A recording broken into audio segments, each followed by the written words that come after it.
shaft lean and he's swinging to the left, he's got faster speed with the ball with his 6-iron, because in fact at impact his 6-iron is a 4-iron. Now with a driver, you can't do that because you don't have an effective enough loft to hit the shots you need to hit. So you hit high blocks and pull hooks. And to offset the loft that's going forward and aiming left, you have to figure out how to get the ball up in the air. So you lean backwards. When you lean backwards all day long, every single day, for hundreds of shots, you're gonna hurt your back.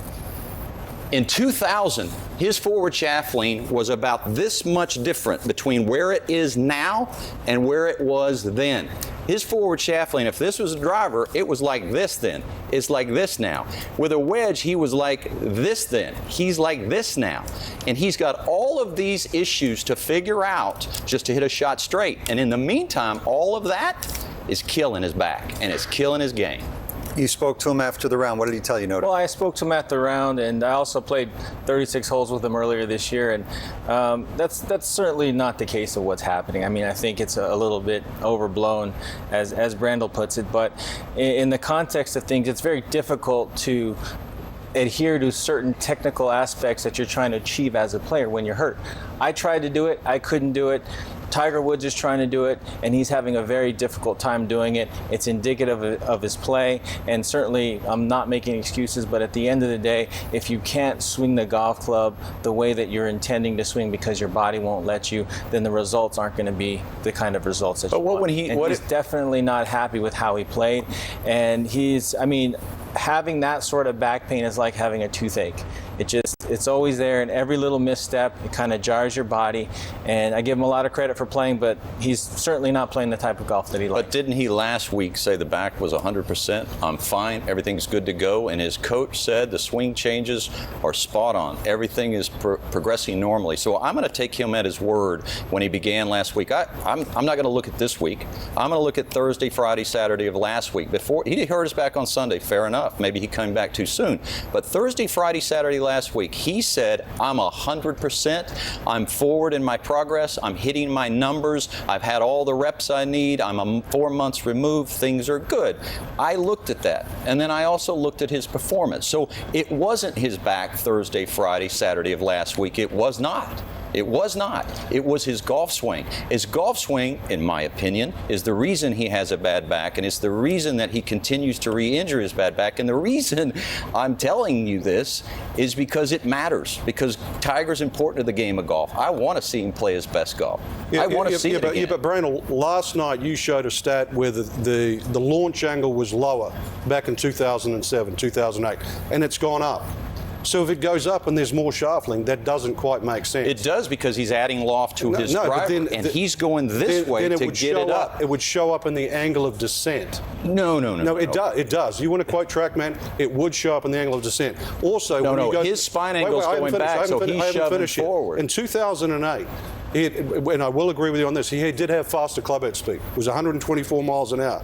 That's when he fractures the leg. The club head speed drops off. It actually went back up to 120 miles an hour last year when he won 5 times. Re-injures the back, and the club head speed was goes not down. 120 miles an hour last year. It was. Check the numbers. I do check the numbers. I've got them right here. His club head speed was 117 miles an hour. No, it was 120 miles an hour on the PGA Tour stats, which you can look at. So when you're injured, the miles per hour goes down. You get healthier, they go back up again. That's one. So are you telling me that he doesn't have more forward shaft lean right now? No, I didn't say that. I didn't say that. Okay, are you telling me that his loft isn't also exponentially higher?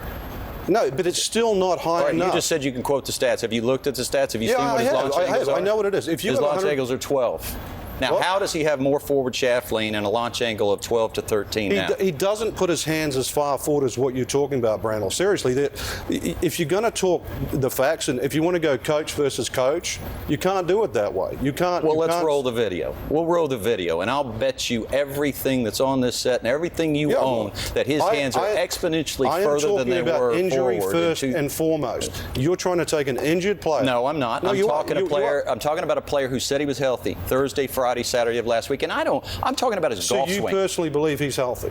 Not right now. Okay, no. But I believe that he was healthy Thursday, Friday, Saturday last year. I go back to my point. If he is not healthy. Well, let's take a look here. Yeah. You want to tell me that he had this much forward shaft lean in 2000? In 2000? In 2000. He had that much forward shaft. Look at that. You see how steep that is? Now, to get that on line, you've got to aim so far left to get that on line. That's why he's very comfortable aiming left with his 3-wood, because he's coming into the ball so steep.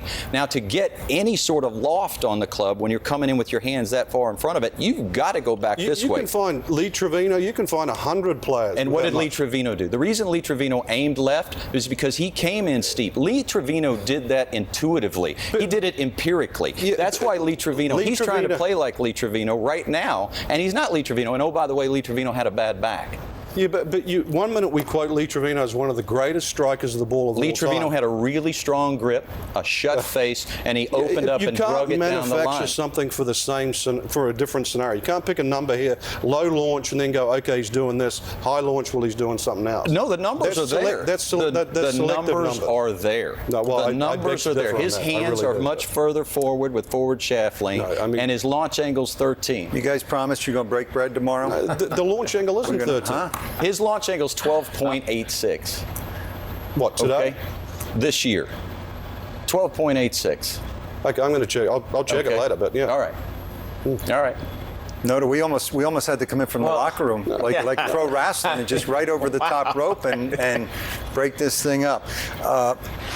Tiger, by the way, needs a good second round. He hasn't broken par at a major in the second round in his last 7 major championship starts. On the other hand, Lee Westwood, a very good opening round. This is his 67th major championship start at the age of 41. Still looking for that coveted first win.